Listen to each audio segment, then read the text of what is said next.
Hey anglers, hey everyone. So I made a video on a fishing list of what to pack, what to take as far as your personal belongings. This one's going to be the fun video. This is going to be all the fishing stuff. So everybody has a rendition of this. I just want to put my rendition out there of how I do it, what I take, what works. And I'm going to do it in three sections. I'm going to do rod, reels, and line. And then part two will be tackle box run through. And then part three, I'll do tips and advice on what has worked for me. So let's kick this off, shall we? This is for San Diego Sportfishing, 8 days or less, I would say. And again, this is completely subjective. This is just what works for me and what has worked for me. And fishing's changed the last 25 years from when I started. So I'm basically going to kind of show you the tackle that I've been using the last 10 years. So let's kick it off with rods and reels. So I do it a little bit differently as far as on an 8-day trip, guys will take a lot of equipment. And I kind of did that at the beginning. But then I started realizing that some rods can do 2 or 3 things. So I don't need to take as much tackle. I don't need to worry about as much like, oh, where's this rod? Where's that reel? So I've kind of funneled it down into what works for me.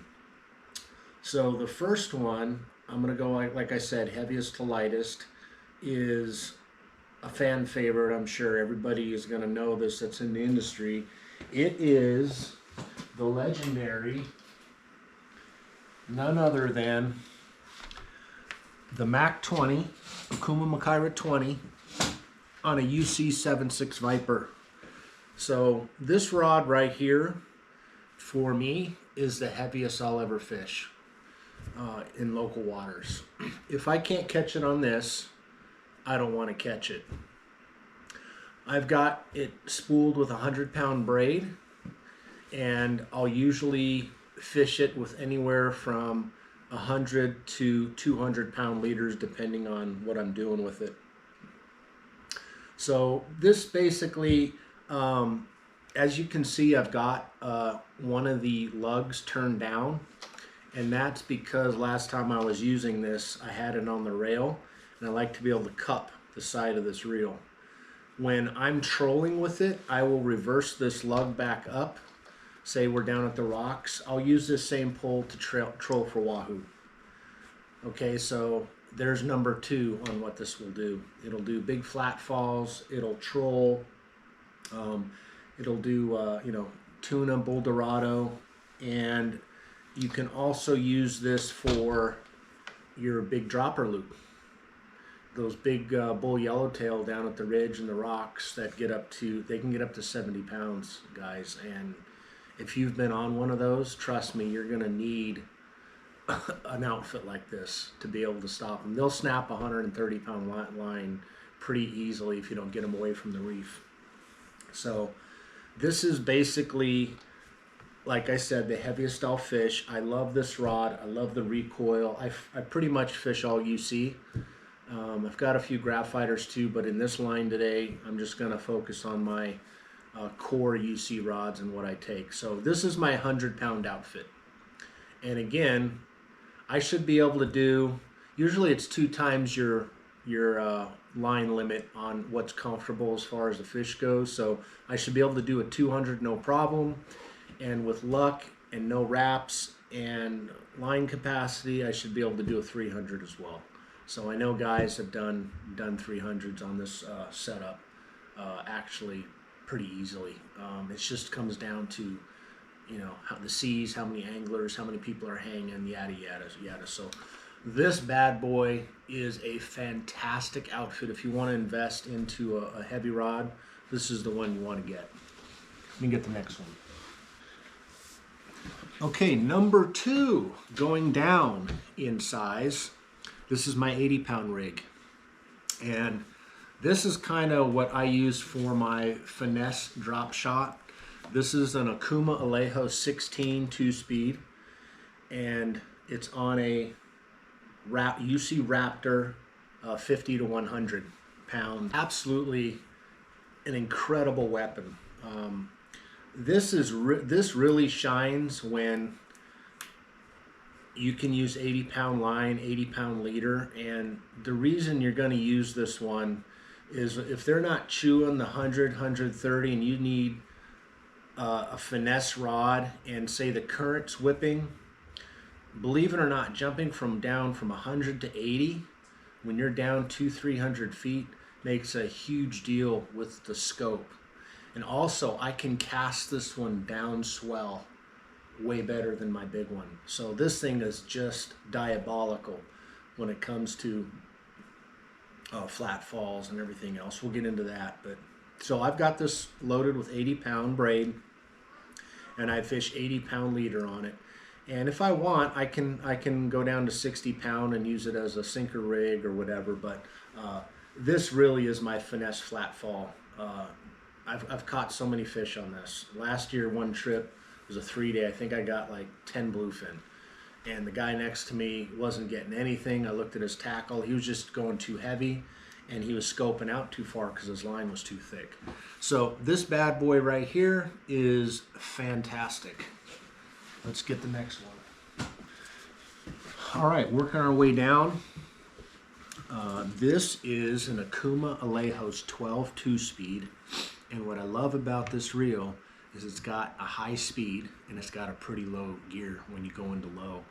I think it's like 6.4 to 1, yep, and the low is 2.1 to 1. So what's sweet about this is I use this for my yo-yos. I hooked something huge last year at Cortez. It was like our last drop, and I dropped it down, and I was like serious bendo. I've caught plenty of big yellows at the ridge. This was worthy of that. It was a 40 or 50 pound yellowtail. He popped off, unfortunately, but you know, it's the one that got away. But this rod is on a UC HP Platinum 50 to 80. And what I did is I extended the grip. These Platinums come with a shorter grip. I extended it and made it like a mini rail rod. So this thing is deadly. I'll use it for my yo-yos. I'll use it for my sinker rigs during the day.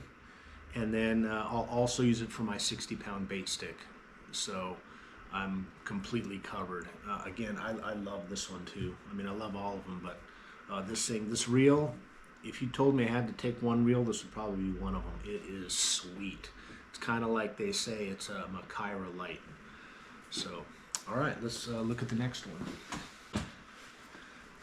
Okay, here is my 40-pound penultimate stick for Southern California. I've got it on a UC Gusa Terminator Premium 30 to 80.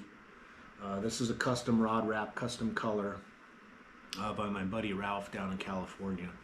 I can give you his information if you want. Ralph's Customs does great rod wraps. And of course, I've got an Okuma Machaira 10.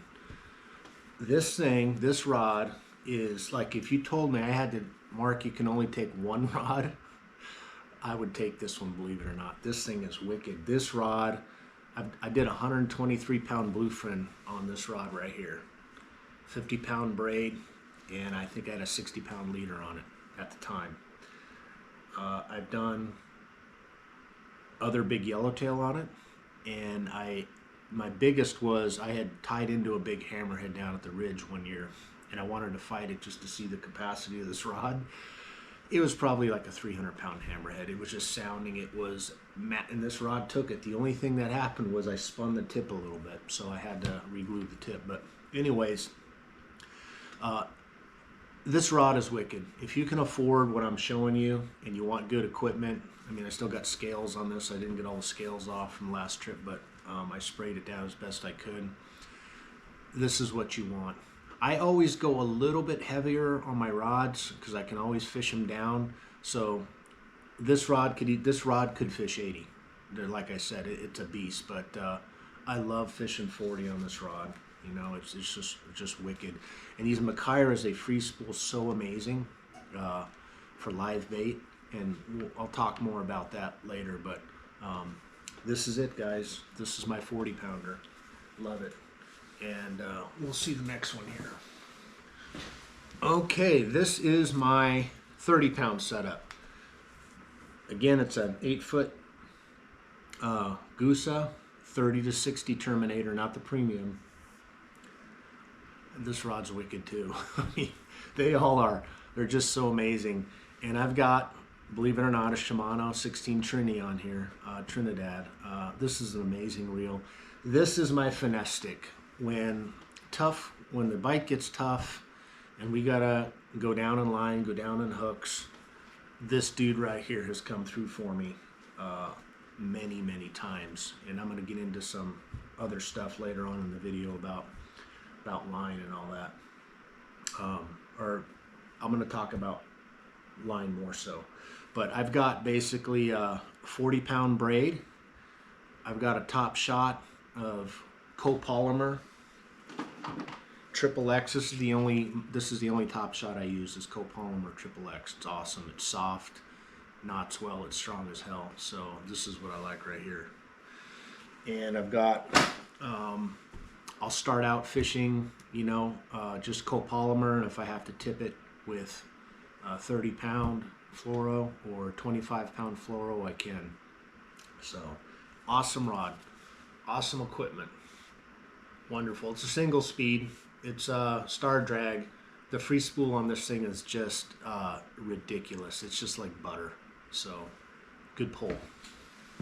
And this is the last rod I take. You guys are probably going to be surprised, but this is a Daiwa Alexa 500.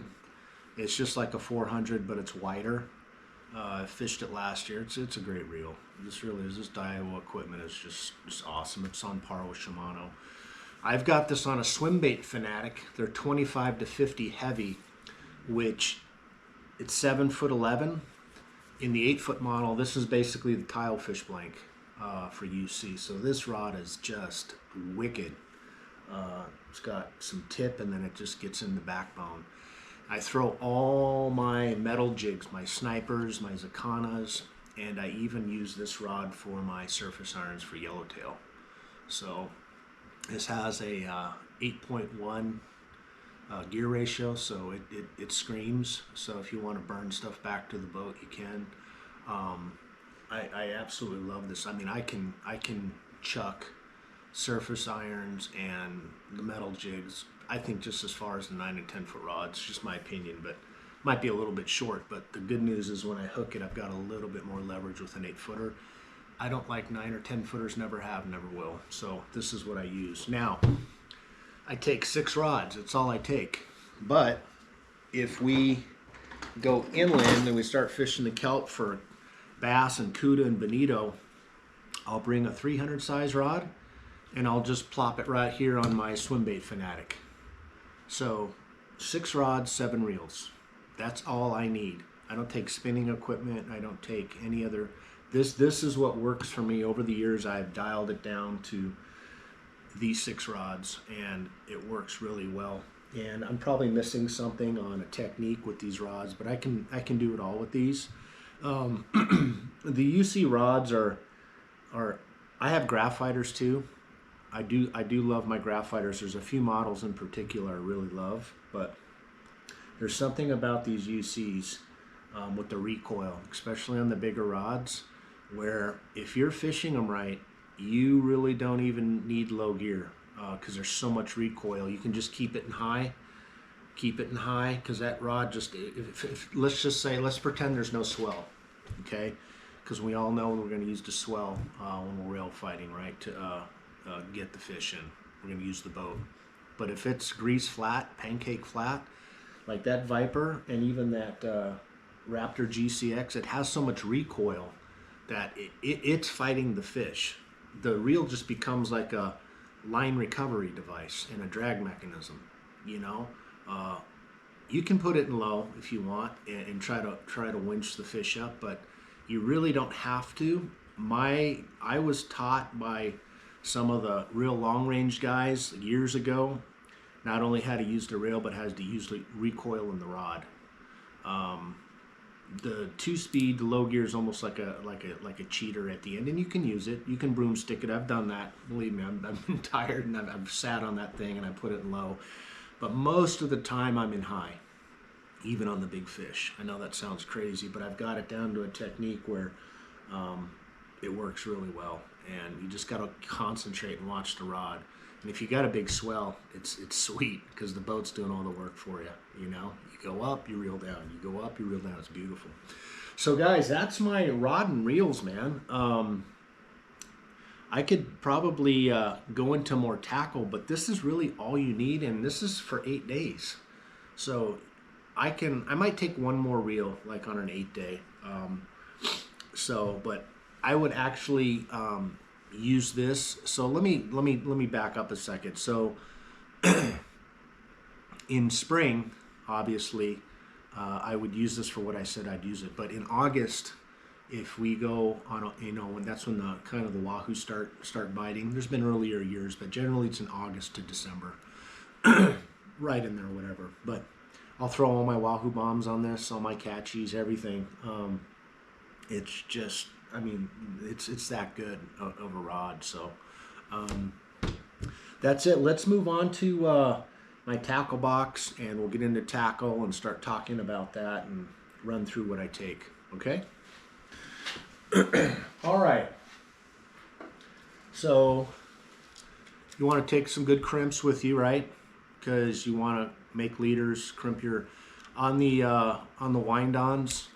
I'll just usually crimp my flat falls on, and I'll burn the ends. You guys know how to do that, all that stuff. I'm sure you've watched other videos on crimping. This is my dikes and my duckbills. So I wear this on a belt. You definitely want these, to take out hooks and bend back hooks, all kinds of stuff.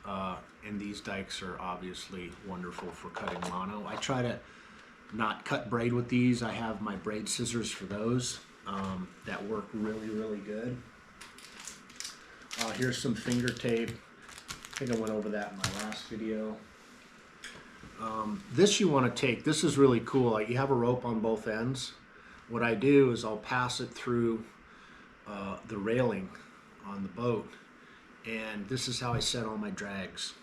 Okay, and believe it or not, I used to set them at night, but there was one trip I swear somebody tampered with my drags, and I was breaking off fish, and fish were pulling hooks. and going, what is going on? So now I just set them all in the morning. Plus there's like a humidity thing, the weather might be different, but I don't use a pull scale. Years ago I did, but I've got it down to where I can feel exactly what drag I want on how the rod reacts, and I just kind of know where it should be as far as 30% of the line rating. What else we got up here? Got a couple little hooks, trailer hooks. These mustads are really good for jigs. If you want to bolt those on at the bottom of a flat fall or a knife jig. Let's just talk about my bass stuff real quick. If we do go in and fish bass, I'll take this little TLC, this little squid colored one. This thing's lethal for calicos. They like the big iron too, but they love this. These jigger bones, these big old grubs, these 6-inchers, these root beers. Oh man, the calicos eat the hell out of these.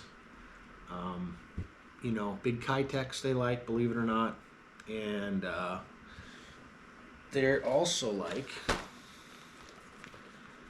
and my friend Chris, if you're watching this, I'm going to show him your trick.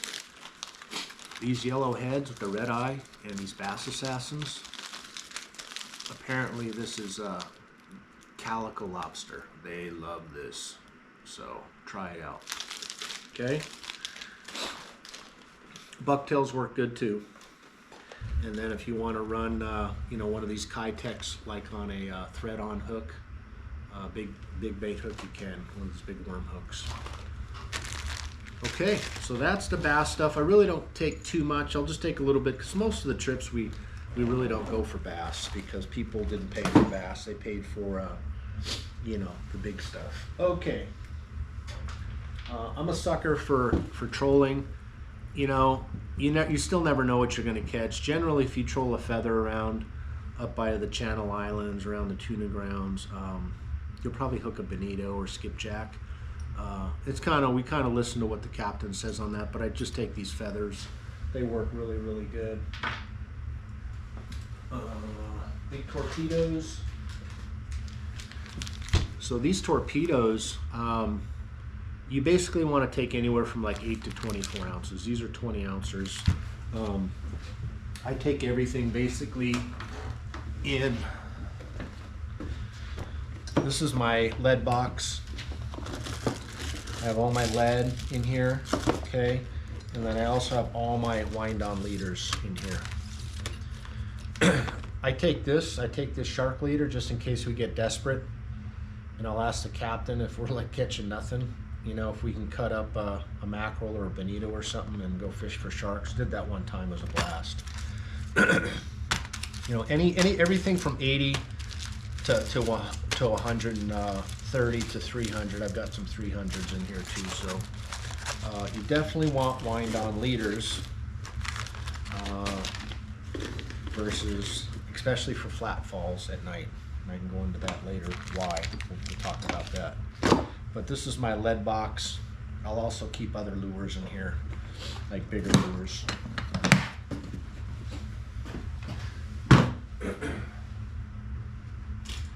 Okay, let's open this up and get into hooks a little bit. So I keep, you know, I do circle hooks, small circle hooks. Like if we're bluefin fishing, you definitely want small hooks. Anywhere from 4s to 2s, all the way up to, you know, probably 1/0s. Then you can get stuff bigger. But I have them, these are 1/0s right here, these owners. These are the hybrids, ringed hybrids, Mutus. So I keep them in the pack so I know what they are. Because if you take all these out and put them in boxes, it's really hard to remember what brand you are using, what's the name of them. So I would highly recommend that you keep these in the packs like this. And even when you're done with one, they have a flap on the back. You can open this up like that and then put it back in there when you're done. So I think that's the way to go with hooks. Just my opinion from doing this for a long time. Here's another really good hook. This is like a heavy duty, these BKK. These are kind of new on the scene. These are bad, man. These are awesome. They're beefy.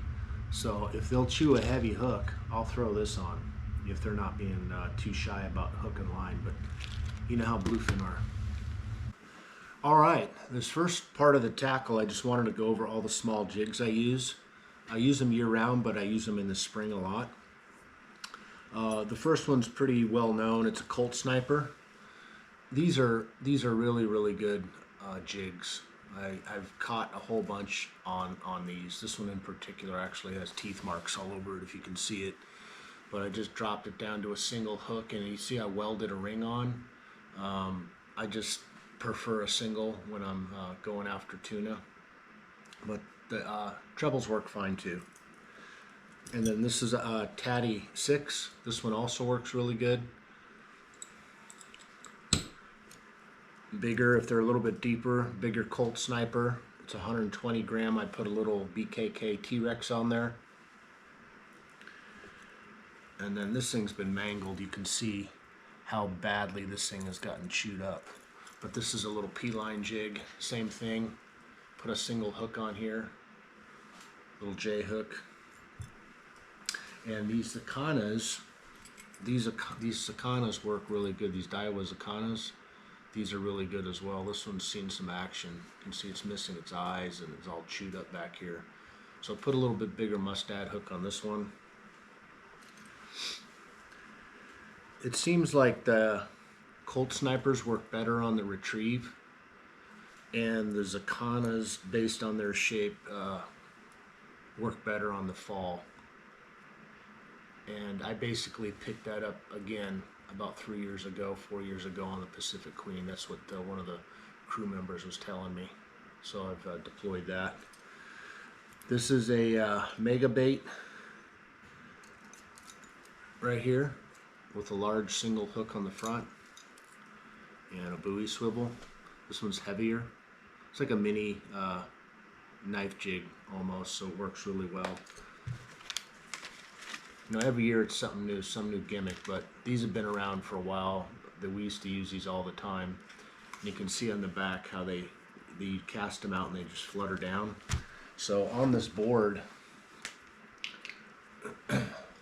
so if this is your boat, these hooks out of the way so I don't poke myself. So if this is the boat here and this is the wind, this is the downward side. All these jigs you basically just want to cast as far as you can out. Let them sink down like this, about to 45, and then reel them back to the boat. You can try different retrieves. You can burn them. You can do stop and go. You can give a little jig action to them to make it look like the bait fish is wounded. But all these jigs I just showed you will work really, really good for that. And you can do all that, like I'll tell you later, when all the bait fishermen are on this side and on the back. But you can cast downward side and have tremendous opportunity with these jigs over there.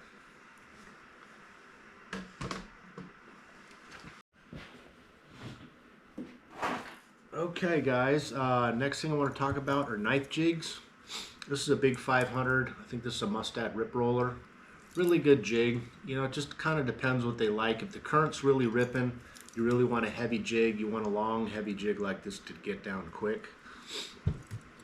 This is another one here. This is an ahi jig. I think this is a 14 ounce. And I put a big T-Rex on there, BKK T-Rex with a little Wahoo flash. I think this is a Johnny's jig, this one here. Yeah, this is a Johnny's 350. This thing works great too. It's like a bullet, it gets down. You want to get down as quick as you can, okay? That's just, you need to get down to the fish. I think this is a Shimano. This is a 320. Can't remember what this one is, but I think it might be a Williamson. Great jig though. This is a Williamson for sure. This is a 320. Actually, no, this is a 280. Another Williamson 280. These are great jigs. And then this little dude is a 200. I think this is a Johnny's Jigs, or what is this one? Can't remember what this one is. Might be a Shimano. I know this one on the end for sure is a Shimano. This has gotten beat up. You see it's all bent and scarred up. Usually I have two hooks on the bottom. You want to put all your hooks on the bottom, obviously for safety for the crew, and also so you don't side hook your fish and foul hook it and pull the fish in sideways. It'll be brutal. It takes forever to get it in. Guys, this next one I'm going to show you is the tuna killer. I've caught so many bluefin on this. It is an Eddie bomb, but it's a special Eddie bomb that I've rigged up to 16 ounce chrome wire through with a big BKK T-Rex and Wahoo flash. It's about 440 grams, I think, is how it works out for weight. If you're looking to catch bluefin tuna, this thing it kills. It's small, it's heavy, it's got the little flash to it. So this is my secret weapon. I hope you guys adopt this right here. 16 ounce chrome wire through BKK T-Rex. It's awesome. I've got about 6 of those in here.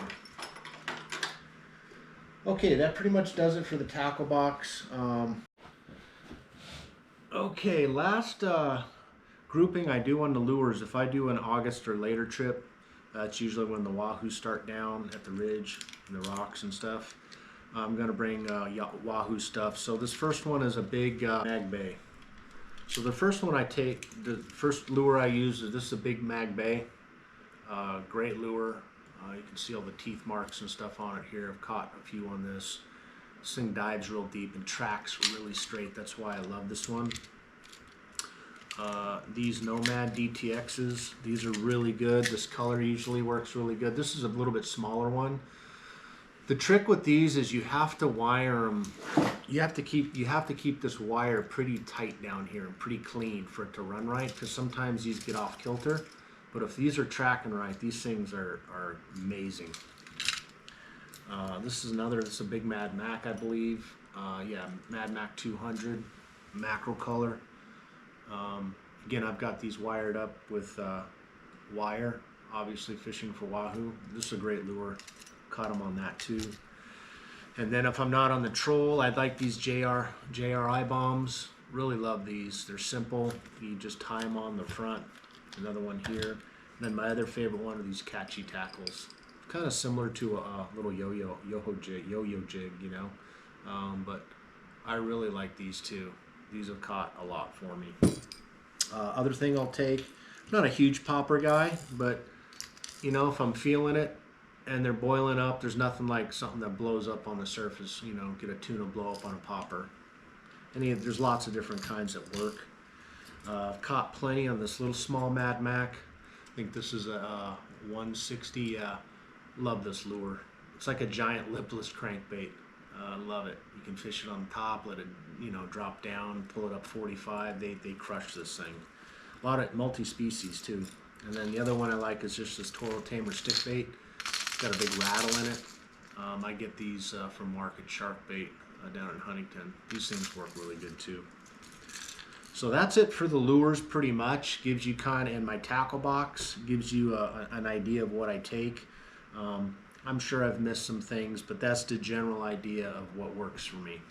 A couple things with this tackle box. I made it about 10 years ago. So it's got hooks on the side. So if I want to tie something down on top, or if I want to use this to tie hooks, I can. I have this metal thread bar that goes through here, so I can rerun line out there.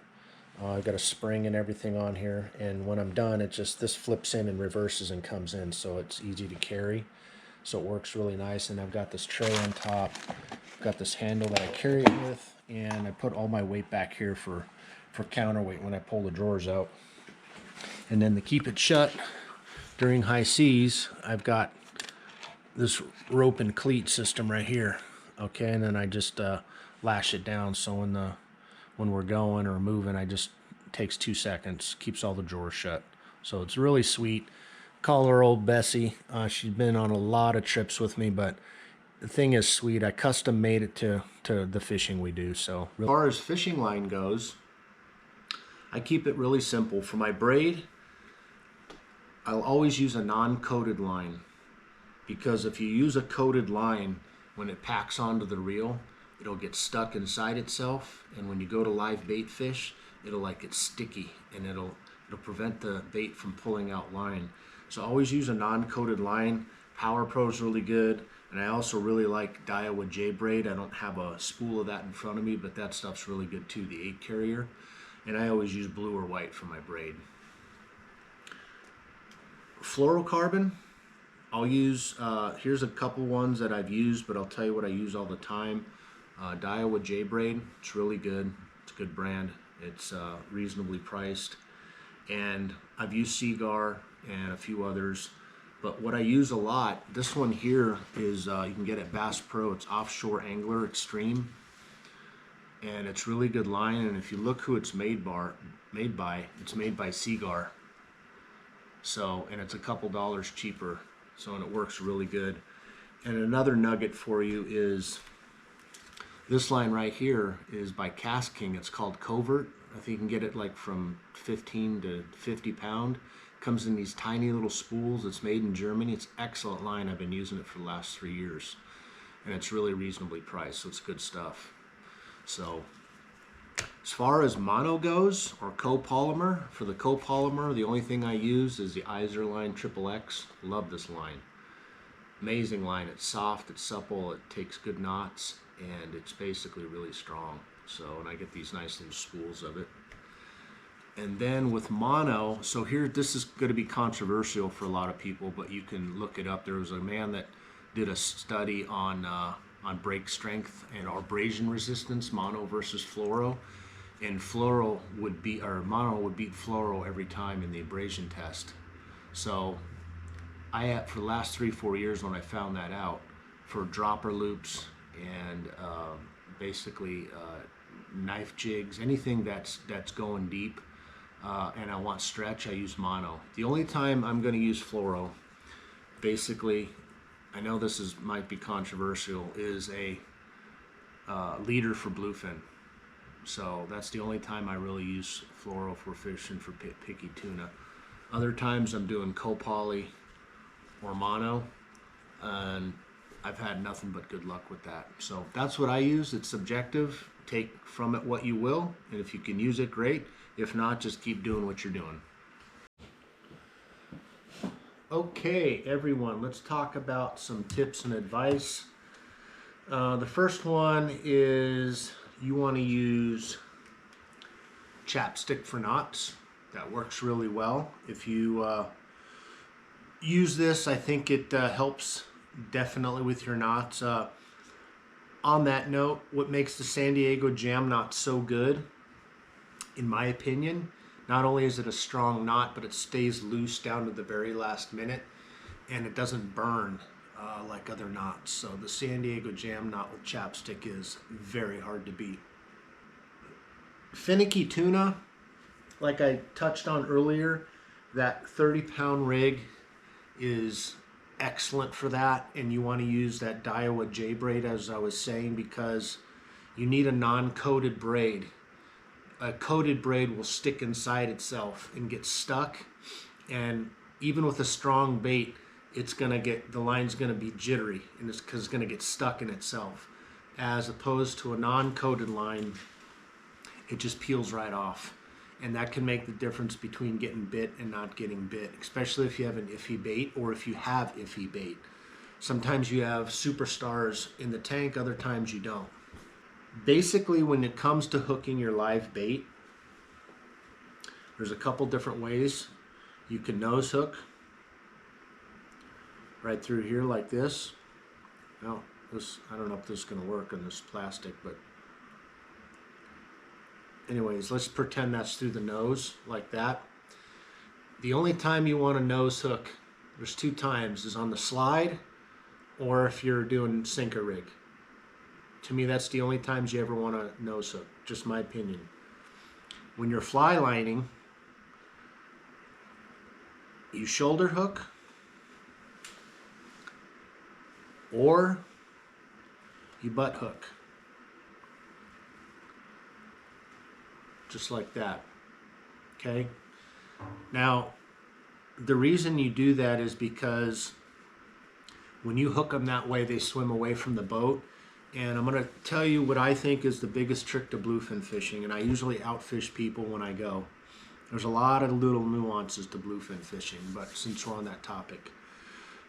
First thing is finding a good bait. Everyone will tell you that. Find the strongest swimmer in the tank. Usually, and I was taught by this Mexican gentleman on a long-range trip once, you look for the green stripe or the green side and the yellow stripe on the sardine. You'll see them in the tank. Okay? That makes a difference. Those are usually your best swimmers. Green with a yellow stripe. Next time you'll see them in there. Okay? The next thing you do is when you coddle that bait, you need to coddle that bait and get it hooked as soon as you can, so you don't scale the bait, and just hang it on your line. Get it over to the rail as fast as you can. And if you're a good caster, I'm going to show you this right now on here, on this whiteboard. So this is the tuna shuffle. The wind's coming this direction, so the boat's going this way. You're basically going to cast off the back into this corner. What makes a huge difference when you do this is you need to be able to underhand cast as far as you can. The farther you can cast, the better. The reason an overhand cast isn't as good, you can still do it.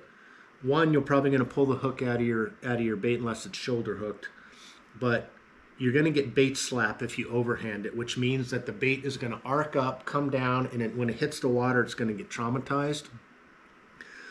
So picking a good bait, hooking it as fast as you can, letting go of it, and then pitching it off this corner as far as you can, farther than everybody else.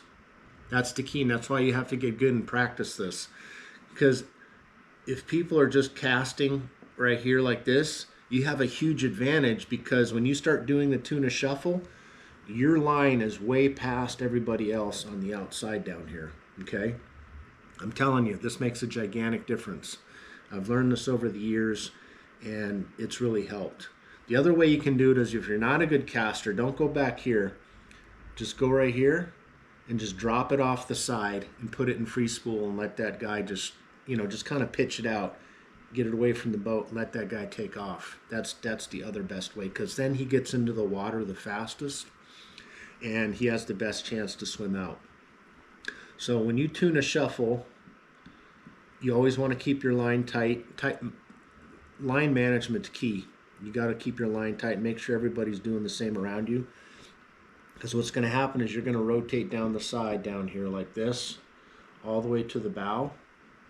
And then when you're on the bow, you're going to reel up and you're going to walk down, get a new bait, and start the process all over. Every once in a while, you're going to get a guy up here that stays up there. He's called a bow rider. You want to politely tell him, sir or ma'am, you need to take your turn in rotation and head back here and let him do that. Because what happens is when this boat is drifting kind of like down and back, all the bait is washing up front. And these bow riders generally know that. So this is a very good place to be, usually. So if you get a person like that, ask them to politely go back in line. Another trick is you can take lures, jigs, and cast them off the downward side. Okay? A lot of opportunity over here, because while this whole cobweb's going on, if you're like burnt out on this cobweb, you can throw cold snipers, Akanas, whatever you want over here. Cast them out, throw a 45 down, and they're going to sink quick because the boat's coming at you, and burn them back to the boat. Very good opportunity for fishing doing that. One last trick, and with the bait, and the crew or the captain might frown upon this, but if you're really good at casting and you can get a bait out really far, you can shoot it out on the downward side as far as you can. You got to really monitor it because that boat's going to come up over it quick. But I've gotten bit doing this a lot because no one's over here. So another really good tip for you, okay? So we'll put that up there for now.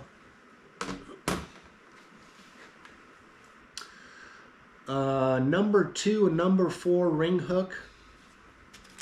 These Nautilus ring hooks, or circle hooks, are tremendous.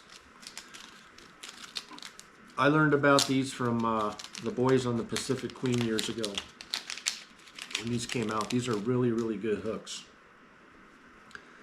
See how small those are? They're tiny. And what happens with bluefin is they can get so picky, they can even see that ring. So what you're going to do is, I call this the Greg. Greg on the Condor taught me this. You're going to cut this ring off. You're going to cut it off because the bluefin can see it because they have huge eyes. Now you got this little tiny hook with no ring, and you're going to tie a micro loop knot on there. So it's going to act like a ring. That's going to be your best bet for super finicky tuna. And you're going to do a 15 to 20 foot floral leader. That's as finesse as you get. So if you did everything I just told you, plus a 15 to 20 foot leader, plus the Nautilus circle with the ring on, we're calling it the Greg, because he taught it to us. It's very, very good, guys and ladies. Very, very good. Okay, another tip, another trick, inside information for you. Well, let's switch around here. Dropper loop, like if you're dropper looping for yellowtail, I use a 6. Okay, it depends what bait you're using. If you're using mackerel, you can use a big J hook. That's fine. But if you're chandeliering, sardines, if you're going 1, 2, 3, you must use a circle hook, because if you use a J hook, there's no barb to keep them on. The circle goes back and has this barb, and it keeps all your chandeliers pinned on there. There was a guy 3 trips ago that was new to it. He goes, I can't get bit. I'm not getting bit. I keep losing my bait. And I go, let me see your hook. Sure as hell, he had a J hook for a chandelier. You can't use it. You have to use a circle for your chandelier. Okay, and you can use it up at Cortez too, and whatever other place that you're dropper looping for yellowtail. When you do your dropper loop, I do mine a little bit different.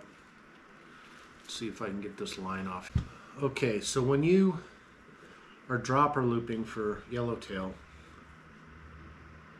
you can't use a dropper loop because dropper loops are not made for big fish. So what I do, and I learned this again, right, just from going from all the guys, you tie a surgeon's knot loop like this.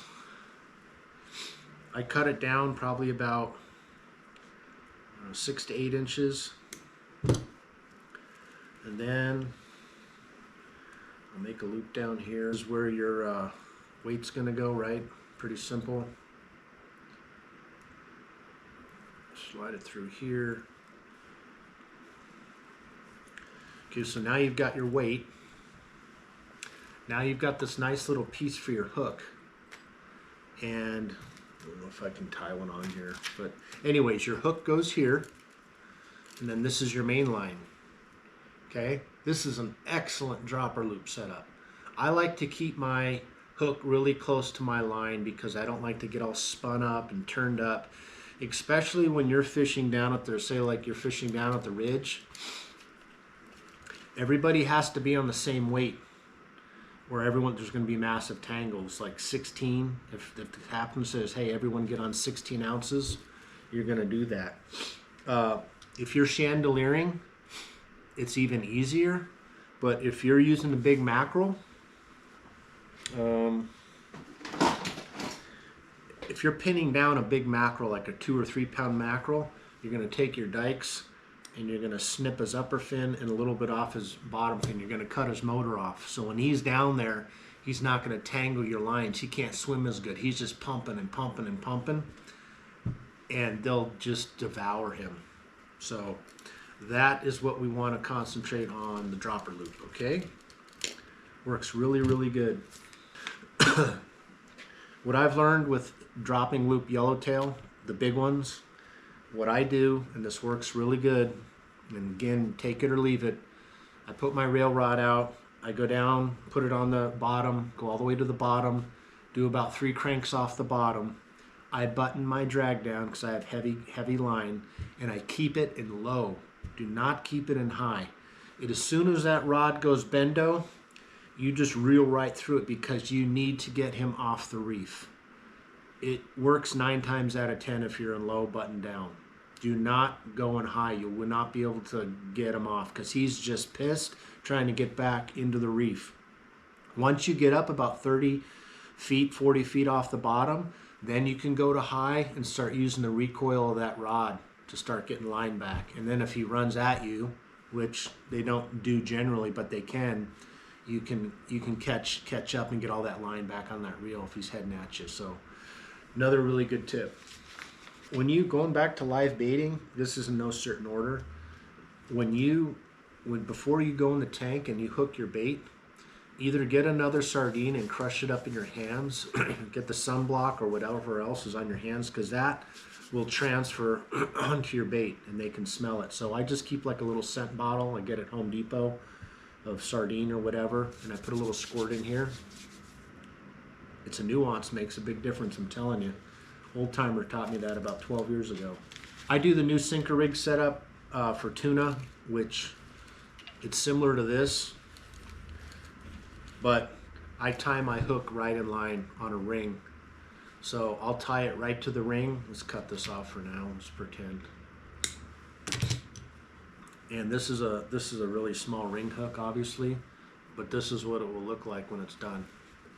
Right? You tie the main line to the ring and you tie the sinker to the ring. That way you don't get all fouled up when you go down and you're going down quick and you've got him nose hook. You want to hook him through the bottom jaw and through the nose to keep that mouth shut so he doesn't go. So if you're a sinker rig fisherman, that's how you want to do it. Works really, really good. When you fish these knife jigs,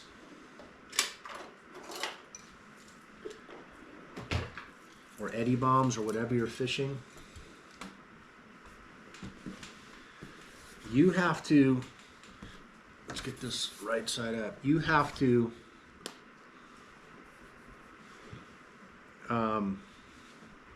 you're gonna either be, okay, say the boat is moving and you're on the slide, you have to be up here and you want to actually pitch your jig up here, because as the boat's coming, you need to get down as quickly as you can to those fish. If you throw back here, you're going to scope out. You have no chance of getting bit because you're already probably at 30, 20 degrees out. With what happens here is you're falling and you're dropping as the boat is coming. A lot of guys will get bit over here doing that, okay? So this is what I do on the slide, and then when the boat is stopped, and this is down, swell down here, I throw off this back corner as far as I can. I cast my jig. I'll cast this as far as I can. This is the key, because what's happening is the boat's running over your jig and it's falling down on the stern and it's dropping, dropping, dropping. So if the fish are at like 200-300 feet, you have a very good chance of getting bit right in here. Okay, usually, you know, the line stops and you crank down and you're on. Any other place, you're not going to get bit, okay? Because you're going to start scoping out, especially if the current's flying. I've been in currents where I've got a 500-gram jig and you're just scoping, and it's very hard to get bit. The other thing is when you do this type of fishing, let's say this is your line, you have to mark your line every 50 feet. If the captain is saying, hey, the fish are down at 300 feet, you know, 50, 100, 150, you got to really concentrate on where your jig is, and you got to get down into the zone, or you're not going to, again, you're not going to get bit, okay? So these are very, very critical aspects of the bluefin game that you're not going to, if you don't know this going, you're going to just struggle, okay? I think I talked about it before, but the captains and the crew will tell you to put all your assist hooks on the bottom, especially on the long jigs. Two reasons. One is because if you've got one in the mouth, say you've got one in the mouth and this one hooks them back here, you're actually pulling this fish in sideways like a piece of plywood. You can't turn his head. It's like foul hooking a 120-pound beast. It is brutal. So you want to keep all your hooks on the bottom, okay? And then also when he gets on deck, you don't have hooks flying all over up here. They're usually down inside the mouth or in his gullet, so it's much safer for the crew. You never ever, see this split ring right here? You never want to tie your line directly to that, because the line can slip in between these, where it splits, and it can chafe and cut, and it can be a disaster. So you always want to put a swivel on there and tie to a swivel, or do a welded ring and just tie directly to a welded ring. But I always use a swivel on jigs. So it's either buoy swivel to weld it to split ring to welded ring, or one of those things. I'm never tying directly to that, okay? So another good tip for you, don't ever tie directly to a split ring. There's another technique you can do with fly lining. You can do light line, like 25-pound line, because you want to make the line as the least heavy as possible, because you want your bait just to be able to, you don't want him pulling 100-pound line. He's going to tire out. You don't want a giant hook in a little bait, or the bait's not going to swim. You want the bait as natural as possible. So another thing you can do is use really light line, like 25, 30-pound line, and then put a piece of bite leader on the end. And the reason you do that, this is another technique, is you can use a J-hook. So you're kind of offsetting, you're trading. You're using a little bit heavier line, but the thing with a J-hook, the advantage is you can hook your bait really fast and let go of it. You're not trying to mess with it and get the circle in, because you got to be really good to be able to do that. I'm pretty decent at it. It takes practice, but this is another way you can go, another technique you can use, because the faster you let go of the bait and don't scale it and get it in the water, the better chance you're going to have. On that drop too, you don't really want to use any more than a 100-pound braid, because the further you go down, the more resistance you have in your line, and it becomes more important with more current.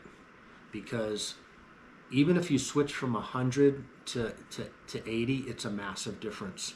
So you want the least amount of resistance with the greatest amount of strength you can get. Okay, so just remember that. When there's no current, I'll use my Mac 20, I'll use my 100-pound, you know, and I'll drop down with 130 or 200 and see if they'll bite it. But generally, you know, if you're in that 50 to 80-pound class, I don't know, I've just had more luck on the 80. But I've had big ones, plenty of big ones on the Mac too, on the big stuff. So just keep that in mind. Another technique you can do, see how beat up this lure is? That thing has been destroyed. I mean, eaten to pieces. What I use this for is during the day, I'll usually use my 60-pound rig, and I'll do a slide drop. As soon as the captain throttles back, I'll be on the side of the boat or up a little bit further, and I'll drop this dude down, and I'll follow it all the way back, and it almost becomes like a troll drop situation, because that jig's all of a sudden going to come up. He's going to go down through the water column and come up. I'd say 50% of the time, especially with schoolie fish, you're going to get bit doing that. Just make sure it's cool with the crew and the captain. It's a really good trick. It's a good technique. It works really, really good. I think I mentioned to you, I keep all my line in a bag downstairs. I'll just keep what I need up top. But one of the last tricks I'm going to show you, tips, is I put all my rods on the side of the deck house, and I put my tackle back on, you know, where all the tackle boxes go. Some guys will go up top and they'll put their, you know, their big tackle boxes, and then they got all these custom things made. They have things that they've welded, and they have all their rods up there. So that's cool, but I don't do that. So what I do is I wear this as a satellite pack. I put my crimps, my hooks, my weights, everything that I need to, I wear it, and I go around to the side of the boat, and I can rig up all my rods just by turning this onto the front of my body without keeping going back and forth to my box. Okay, I do that when we first get on the boat, and it works so good, guys. I'm telling you, do it. It works really, really good. It's going to save you so much time and aggravation. Your crimpers, whatever you want to put in there, all your stuff where you can rig everything up, just put it right in here. It works really, really good. So guys, ladies, anglers, that's my little introduction. This is how I do it. I hope you've taken some information from this. I'm sure the beginners have learned a lot. The guys that don't go a lot, like the medium range guys, have probably picked up some nuggets, and maybe even the advanced guys have picked up maybe 1 or 2 nuggets. But I learn every time I go. I take notes. I talk to people. It's just a constant learning curve with this. The weather, the current, the different technology, the new lures, everything that's involved with this. But I've got it down to a pretty good science that works for me, and I know when to use what. So if you have any questions, you can drop them down in the comment section. Again, like I said in the last video, I'm not the big pro fisherman. There's guys that know a lot more than me and a lot more advanced than me. But I love to saltwater fish. I get excited every January. That's why I'm putting this out now, so you can gloss over this information and maybe fill a hole, shore up a weakness where you were weak before, and use it and catch more fish. So thank you so much for listening. I really appreciate it. Have an amazing 2025 fishing. I'm going to constantly try to put out little freshwater videos and different things, and if I come upon anything that I think will help you, I'll put it out there. And that's why I'm doing this. I think everybody should have as much information as possible. Don't hide anything from anybody. Make it so everybody can have a shot at having an amazing time out there. So thank you very much. Please subscribe. I have a small channel. I am trying to grow it. So we'll see you out there, and tight lines.